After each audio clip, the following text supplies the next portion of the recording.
2024 के चुनावों से पहले इंडिया गठबंधन टूटता और बिखरता नजर आ रहा है। पश्चिम बंगाल में ममता बनर्जी ने अकेले चुनाव लड़ने की घोषणा कर दी, तो उधर नीतीश कुमार के बीजेपी के साथ जाने की खबरें चल रही हैं और इधर यूपी में अखिलेश यादव का अभी तक कांग्रेस के साथ मामला आगे नहीं बढ़ पाया है और सीट शेयरिंग को लेकर भी अभी तक फाइनल नहीं हुआ है। इन्हीं तमाम मुद्दों पर उठ रहे सवालों पर बात करने के लिए हमारे साथ मौजूद हैं समाजवादी पार्टी के सुप्रीमो और पूर्व मुख्यमंत्री यूपी के अखिलेश यादव जी। अखिलेश जी, आपका बहुत बहुत स्वागत है। बहुत धन्यवाद आपका। अखिलेश जी, आप आए गांव में पीडीए पखवाड़ा बनाते हुए और मनाने के लिए आप 26 जनवरी के दिन, लेकिन पखवाड़ा तो मना रहे हैं आप, पीडीए का कॉन्सेप्ट भी लेके चल रहे हैं पूरे यूपी में। एक तो एक कॉन्सेप्ट तो आपने बताया था, लेकिन उधर एनडीए मजबूत हो रहा है, जुड़ने की कोशिश आ रही है नीतीश कुमार की, लेकिन इंडिया गठबंधन टूटता जा रहा है। पीडीए पखवाड़ा एक तरफ और इधर ये आप अकेला चल रहे हैं अपने तरीके से। मैं पहले गणतंत्र दिवस की आपको बहुत बधाई और शुभकामनाएं आपके माध्यम से पूरे देशवासियों को। साथ ही साथ इंडिया गठबंधन आगे बढ़े और कई बार मैंने ये कहा, इंडिया गठबंधन की जो स्ट्रेटजी है वो हमारी पीडीए है। पिछड़े, दलित, अल्पसंख्यक, आदिवासी, आदि आबादी और जो पीड़ित दुखी अगड़े हैं, ये सभी पीडीए में शामिल हैं। पीडीए केवल कुछ लोगों की आवाज नहीं है, पीडीए 90% लोगों की आवाज है और मुझे उम्मीद है कि आने वाले समय में इंडिया गठबंधन और पीडीए मिलकर के भारतीय जनता पार्टी का मुकाबला करेगी। इस बार गठबंधन इसलिए नहीं है कि हमें गठबंधन करना है, गठबंधन हो और हम ये भी जानते हैं कि किस ताकतवर पार्टी से लड़ रहे हैं। एनडीए लगातार सत्ता में है, प्रदेश में उसकी सरकार है, उनसे जीतने के लिए ये गठबंधन बना है और सवाल सीट का नहीं है इस गठबंधन में, सवाल जीत का है। मुझे उम्मीद है कि जो जीतने वाले होंगे वो गठबंधन में टिकट पाएंगे, उसका निर्णय बहुत जल्दी हो जाएगा। लेकिन गठबंधन बचा कहाँ है अखिलेश जी? ममता बनर्जी अकेले लड़ रही है, उधर पंजाब में आम आदमी पार्टी कह रही है, एक थी कांग्रेस, लोग ऐसा कहा करेंगे अकेले चुनाव लड़ेंगे पंजाब में। इधर आपके साथ अभी तक कांग्रेस का कुछ सीट शेयरिंग को लेकर कुछ हुआ नहीं है। उधर नीतीश कुमार के बीजेपी के साथ जाने की खबरें चल रही हैं, तनाव चल रहा है पिछले कई दिनों से, तो कैसे आप बीजेपी का मुकाबला करेंगे? ये जिम्मेदारी सबसे बड़ी थी कांग्रेस पार्टी की और मुझे याद है जिस समय गठबंधन को लेकर के पहली बैठक हुई थी और बिहार में उस बैठक को संपन्न हुआ था, बैठक हुई थी वहां और यही तय किया गया था जो रीजनल पार्टी जिस प्रदेश में मजबूत है उस रीजनल पार्टी को सहयोग करना चाहिए, उस पार्टी को आगे कर करके लड़ाई लड़नी चाहिए। मुझे उम्मीद है जो पहली मीटिंग में फैसला हुआ था, अगर उसी आधार पर कांग्रेस पार्टी या अन्य दल चलेंगे तो इंडिया गठबंधन एक बहुत मजबूत गठबंधन निकल करके आएगा। हमें उम्मीद अभी भी है कि बीजेपी का मुकाबला हर प्रदेश में जो पहले से दल कर रहे हैं वो करेंगे और उसमें कांग्रेस पार्टी को सहयोग करना चाहिए। सभी लोग कांग्रेस को ब्लेम कर रहे हैं। नीतीश कुमार ने भी, जब 5 राज्यों के चुनाव चल रहे तब नीतीश कुमार ने कांग्रेस को ब्लेम किया कि ढिलाई बरती जा रही है, प्रोएक्टिव तरीके से काम नहीं कर रही है, कोई बातचीत नहीं की जा रही है। उधर ममता बनर्जी ने भी कांग्रेस को टारगेट किया, तो तमाम लोग कांग्रेस को टारगेट करें। आपको लगता है कांग्रेस की वजह से सारा कुछ हो रहा है? कांग्रेस की बड़ी जिम्मेदारी है, कांग्रेस पार्टी की बड़ी जिम्मेदारी इन दलों को साथ लाने की, कांग्रेस पार्टी को तालमेल बैठाने की जिम्मेदारी है। और जहां तक समाजवादी पार्टी का सवाल है, समाजवादी पार्टी का सीधा सीधा समीकरण यही है, जो जीते वो सीट उसको मिलनी चाहिए। और हमारा सवाल ये नहीं कि सीट का संख्या क्या हो, सवाल केवल ये है कि जीतने वाले को सीट मिलनी चाहिए और वो रास्ता अपनाने के लिए कम से कम कांग्रेस को आगे आना चाहिए। लेकिन कांग्रेस को लेके तो आप लोग सब टारगेट कर ही रहे हैं, नीतीश कुमार भी जा रहे हैं, तो आपको लगता है कि कांग्रेस की वजह से वो जा रहे हैं? जो फैसले कांग्रेस को इंडिया गठबंधन की मीटिंग में लेने चाहिए थे और जो फैसले हुए थे उसी के आधार पर उन्हें आगे बढ़ना चाहिए था। लेकिन मैं जानता हूं कई जो लीडर्स हैं, आदरणीय ममता बनर्जी, उनको शिकायत इसी बात की है कि जो यात्रा निकल रही है आखिर उनसे सहयोग क्यों नहीं मांगा गया, उन्हें साथ क्यों नहीं लिया गया, या उत्तर प्रदेश में जब यात्रा निकलेगी तो कम से कम इस कॉन्फिडेंस के साथ उन दलों को साथ लाना चाहिए था, उनका विश्वास में कि यात्रा उनके यहाँ हो रही। हमें शिकायत किसी पॉलिटिकल पार्टी की यात्रा पे नहीं है, लेकिन जब इंडिया गठबंधन है तो कम से कम उन दलों को भी साथ लेकर के ये फैसला होना चाहिए। तो कांग्रेस क्यों नहीं सहयोग मांग रही है, क्यों नहीं आगे बढ़ रही है? ये कांग्रेस पार्टी बेहतर बता सकती है कि आखिरकार दूसरे दलों का सहयोग क्यों नहीं मिल पा रहा है, या उन्हें और क्या कोशिश करनी चाहिए जिससे उन दलों का सहयोग मिल जाए। क्योंकि जब 5 राज्य के चुनाव थे, आपने खुद मध्य प्रदेश में सीटों की बात की थी, लेकिन क्या रिएक्शन आया था वो सबके सामने है। फिर आपने अपने उम्मीदवार उतारे। उधर ममता बनर्जी भी कांग्रेस को ब्लेम कर रही है और नीतीश कुमार भी कह चुके हैं। आपको लगता है कि कांग्रेस कहीं ना कहीं कमी, कांग्रेस की वजह से ये सब चीजें हो रही है, बिखराव जो हो रहा है? आखिर किसी न किसी बड़े दल को तो तालमेल बैठाना ही पड़ेगा। अगर मेरा गठबंधन होना है तो हमारे साथ जो सहयोगी दल है उनका, कांग्रेस का सहयोगी दलों से लगभग मेरी बात एक दल से गठबंधन हो चुका है। एक दो दल और हैं, उनसे भी मैं बात करके बहुत जल्दी निर्णय ले लूंगा। तो कम से कम जो दल बड़े हैं उनकी भी जिम्मेदारी उतनी ही बनती है जितनी छोटे दलों की है। और छोटे दल हैं जो सीधा मुकाबला भारतीय जनता पार्टी कर रहे हैं। उत्तर प्रदेश में कौन मुकाबला कर रहा है, जमीन पर कौन है, किसका कैडर है, किसका संगठन है, कौन आवाज उठा रहा है।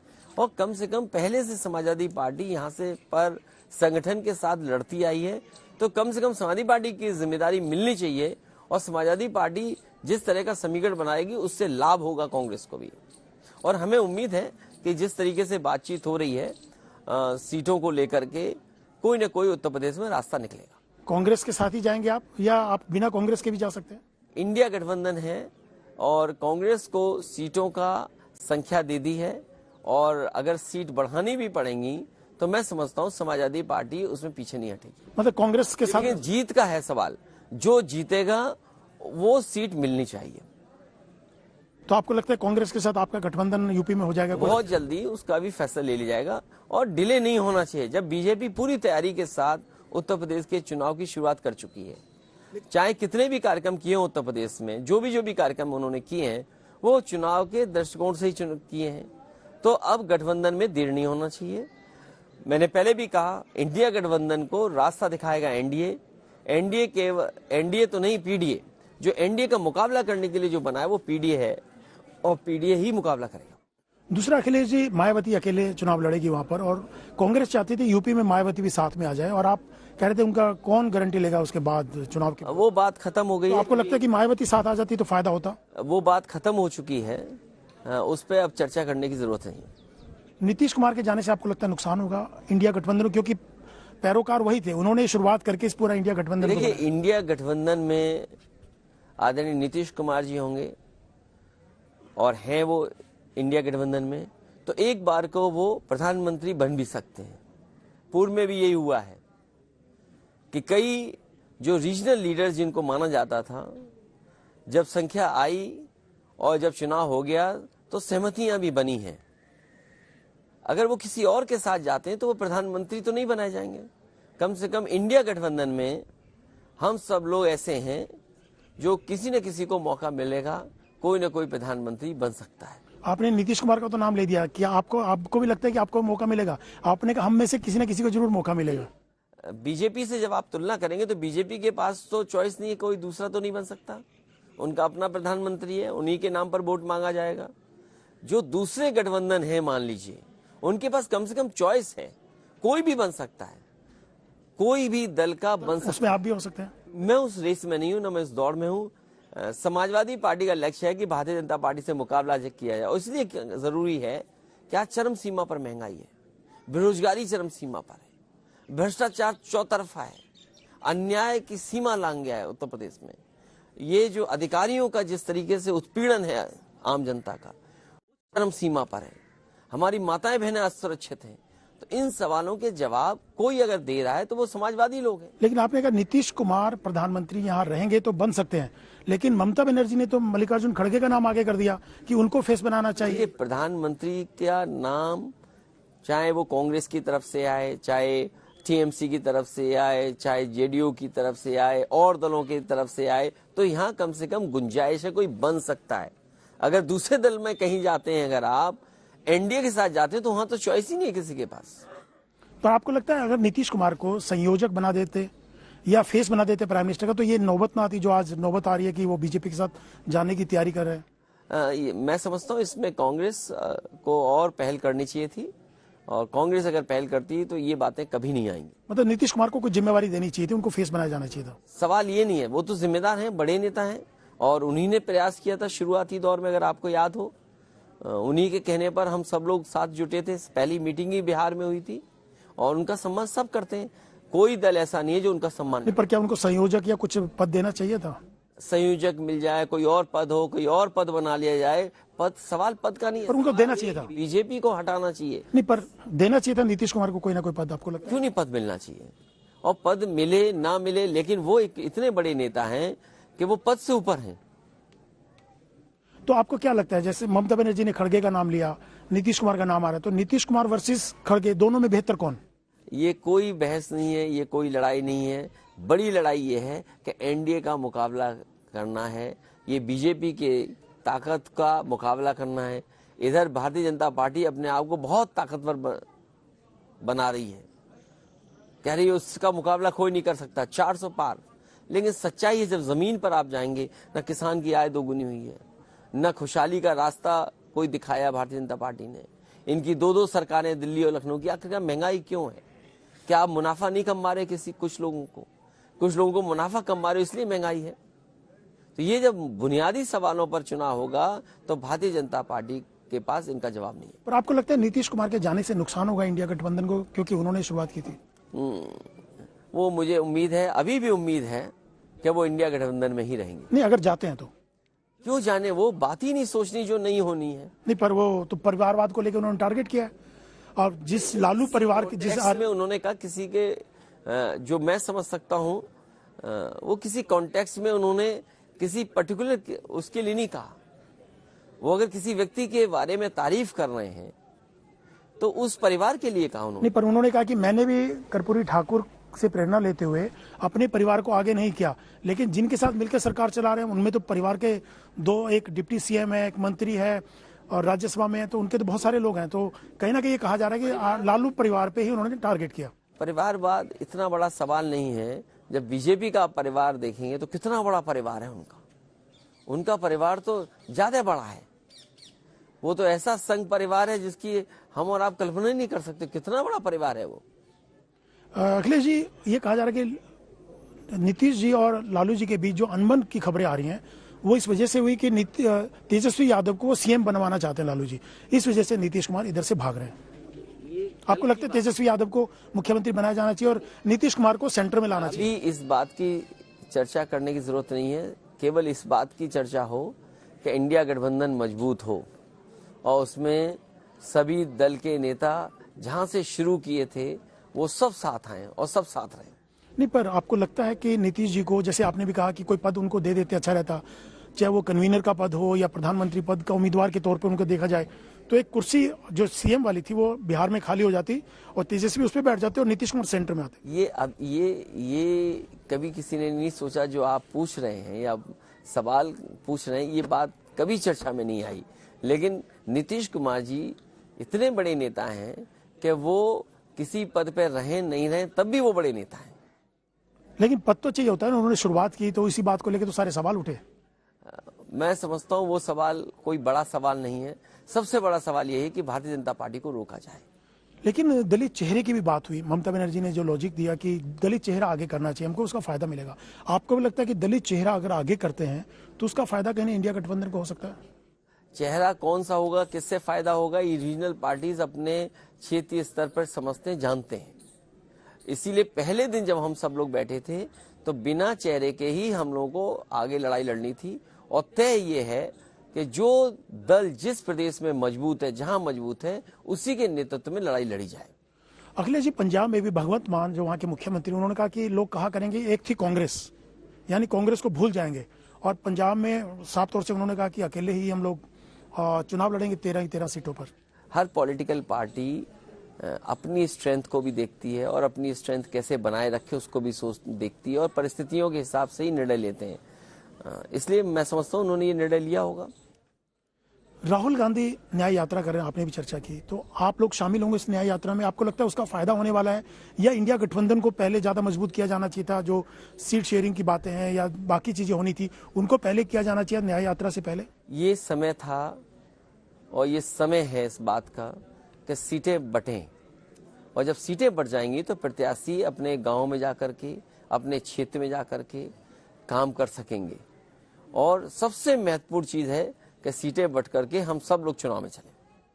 नहीं तो न्याय यात्रा आपको लगता है कि पहले बाद में की जानी चाहिए थी, पहले सीटों का बंटवारा हो जाता ठीक से? सीटों का बंटवारा होने से और दल भी साथ और पूरी जिम्मेदारी से जुटते। तो आप लोग न्याय यात्रा में जाएंगे, शामिल होंगे?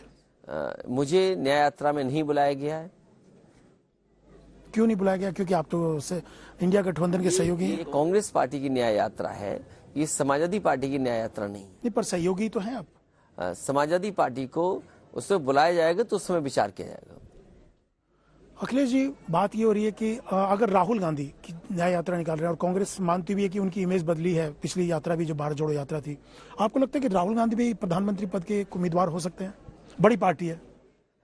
ये चुनाव के बाद तय होगा कि कौन उस पद पर बैठेगा जाकर के। हमारा लक्ष्य ये है कि भारतीय जनता पार्टी ने जो नुकसान किया है, जो नुकसान किया है पिछड़ों का, जो नुकसान किया है दलितों का, जिस तरह का उनका व्यवहार भेदभाव का है, जिस तरह उनकी नफरत की राजनीति है, जिस तरह से इनकी सरकार में भ्रष्टाचार बढ़ा है, जिस तरीके से किसान दुखी है, मजदूर हमारा परेशान है, त्रस्त हो गया मजदूर। तो ये बड़े सवाल हैं, किस पे पद होगा, कौन बनेगा, ये बात की बात है। कम से कम पहले हमें उन बुनियादी सवालों को जनता के बीच में रखना है। लेकिन राहुल गांधी हो सकते हैं, मतलब वो तो तय होगा बाद में, लेकिन वो एक उम्मीदवार कोई भी हो सकता है। पहले भी कोई भी प्रधानमंत्री बना है, जब पहले भी बनने की बात आई है तो कोई भी प्रधानमंत्री बनाए और सब लीडर्स मिलकर के बैठ करके तय कर लेंगे। उससे बड़ा सवाल यह है कि जिस तरीके से देश की जनता को ये धोखा दे रहे हैं भारतीय जनता पार्टी के लोग, इन्हें हटाना जरूरी है। लेकिन हटेंगे कैसे? विपक्ष जो आपका गठबंधन है वो तो खुद ही बिखर रहा है, उन्हीं की जान निकल रही है गठबंधन की। तो एक चीज और बताइए अखिलेश जी कि बीजेपी से मुकाबला कर पाएंगे आप लोग जिस ढंग से हालात चल रहे हैं इंडिया गठबंधन में? इस प्रदेश में और देश में जनता हटाएगी। उत्तर प्रदेश को ये देख लें जहां से इनकी सरकार बनी है, क्या उत्तर प्रदेश के नौजवान को ये नौकरी दे दी है? क्या रोजगार दिए? सवाल अगर बीजेपी से ये पूछा जाए कि आपने अग्निवीर व्यवस्था ला करके तमाम गरीब किसान के साथ धोखा किया, आपने उनके परिवार के नौजवान जो नौकरी पा जाते थे, जिन्हें फौज में भर्ती से सम्मान मिल जाता था, उनके साथ आपने धोखा किया है। क्या है आपके पास जवाब? अग्निवीर व्यवस्था कोई भी नौजवान नहीं चाहता। और जिस सरकार ने ये कहा हो कि हम करोड़ों नौकरी देंगे, वो वादा भूल गए। आज सबसे ज्यादा बेरोजगार अगर कहीं दिखाई दे रहे हैं तो पूरे देश में भी है, उत्तर प्रदेश में सबसे ज्यादा बेरोजगार है। सोचिए, दुख इस बात का है कि हमारे नौजवान अपना घर परिवार छोड़ करके, अपने भविष्य की बिना चिंता किए हुए, सोचिए इजराइल में जा रहे हैं काम करने, रोजगार पाने के लिए इजराइल जाना पड़ रहा है। आपके उत्तर प्रदेश में जो इन्वेस्टमेंट के बड़े बड़े कार्यक्रम हुए थे, क्या उन आयोजनों से कोई इन्वेस्टमेंट नहीं आया? आखिरकार सरकार क्या जवाब देगी? अखिलेश जी, अगर विपक्ष एकजुट नहीं हुआ तो क्या बीजेपी को हराना मुश्किल लगता है आपको? और कोई चेहरा भी नहीं है विपक्ष के बाद जो मोदी को मुकाबला करे? देखिए, चेहरे बाद में आ जाएंगे और चेहरा जनता देगी और जनता भारतीय जनता पार्टी को हटाने का काम करेगी। जनता को भारतीय जनता पार्टी ने धोखा दिया है, एक बार नहीं दिया, 2 बार धोखा दिया, और उत्तर प्रदेश की जनता तो धोखा खा रही है लगातार सरकार से। लेकिन क्या मोदी का मुकाबला करने के लिए कोई चेहरा है मोदी के मुकाबले का आपके पास? सवाल चेहरे का नहीं है, सवाल सिद्धांत का है। बीजेपी को बताना पड़ेगा कि उन्होंने जनता के और खासकर किसानों की आय दोगुनी करने के लिए क्या फैसला लिया। यहाँ के उत्तर प्रदेश के नौजवानों को नौकरी देने के लिए कौन सा कारखाना लगाया? इन्होंने सब कारखाने उद्योग बंद कर दिए। आप नीतीश कुमार से बात करेंगे इस पूरे मामले को लेकर? आप बात करने की कोशिश की आपने? ये निर्णय मैं खुद लूंगा, ये निर्णय टीवी पे बताने के लिए नहीं है। लेकिन आप चाहते हैं बने रहे नीतीश कुमार? मैं ये चाहता हूँ कि नीतीश कुमार जी भी इस गठबंधन में रहें। वो बड़े नेता हैं। पर इसके लिए क्या एफर्ट्स किए जाएंगे? उनकी नाराजगी क्यों है उस पर बात की जा सकती है और उनकी बातों को सुना जा सकता है। और मैं समझता हूँ जब बात की जाएगी, सुना जाएगा, तो उसका रास्ता भी निकलेगा। अखिलेश जी, बात राम मंदिर की भी हो रही है। थोड़ा सवाल ये, राम मंदिर को लेकर आप सबको न्योता दिया गया था विपक्ष के नेताओं को, लेकिन कोई नहीं पहुंचा। आपको लगता है कि राम तो सबके हैं, जाना चाहिए था सबको? नहीं, तो ये बीजेपी को कहना चाहिए राम सबके हैं। जितना ये विपक्ष पे सवाल पूछवा रहे हैं, तो बीजेपी ये स्वीकार करे अगर राम सबके हैं तो हमारे भी। हम तो खुद राम को मानते हैं, राम जी के परिवार को पूरे को मानते हैं। लेकिन जिस तरह से आयोजन कर रहे हैं वो वोट के लिए कर रहे हैं, क्योंकि इन्हें पता है किसान की आय दोगुनी नहीं हुई, नौजवान नहीं मिला, तो इसलिए वो जानबूझ करके धर्म के पीछे छिप करके चुनाव जीतना चाहते हैं। वो रिलीजन को वोट के लिए इस्तेमाल कर रहे हैं, और जो लोग वोट के लिए रिलीजन इस्तेमाल करते होंगे वो रिलीजियस लोग नहीं हैं। वो रिलीजियस लोग कैसे हो सकते हैं जो वोट के लिए रिलीजन का इस्तेमाल करें? तो आप कब जा रहे हैं अयोध्या? मैं बहुत जल्दी जाऊंगा, और समय आने पर जाऊंगा, और किसी अच्छे ब्राह्मण से समय पूछ करके जाऊंगा। क्यों, भगवान के दर्शन करने के तो कोई समय पूछने की जरूरत नहीं? कई बार पूछना भी जरूरी रहता है, क्योंकि आप चुनाव में जा रहे हैं, आप इतने बड़े संघर्ष में आप निकल रहे हैं, तो बाकायदा आपको दिशा देख करके जाना पड़ेगा। एक आखिरी सवाल, विधानसभा चुनाव में राहुल गांधी और आप दोनों कैंपेन करते दिखाई दिए थे। क्या 2024 के चुनाव में आप और राहुल गांधी एक बार फिर कैंपेन करते साथ दिखाई देंगे? ये अभी कह पाना मुश्किल है, लेकिन हमारा पीडीए इंडिया गठबंधन को मजबूत बनाने के लिए काम करेगा। बहुत बहुत धन्यवाद अखिलेश जी हमसे बात करने के लिए। ये थे एसपी सुप्रीमो अखिलेश यादव जी, जिन्होंने साफ तौर से कहा कि इंडिया गठबंधन मजबूत रहे, उनकी ये कोशिश रहेगी। हालांकि नीतीश कुमार को कोई पद दिया जाता तो बेहतर होता।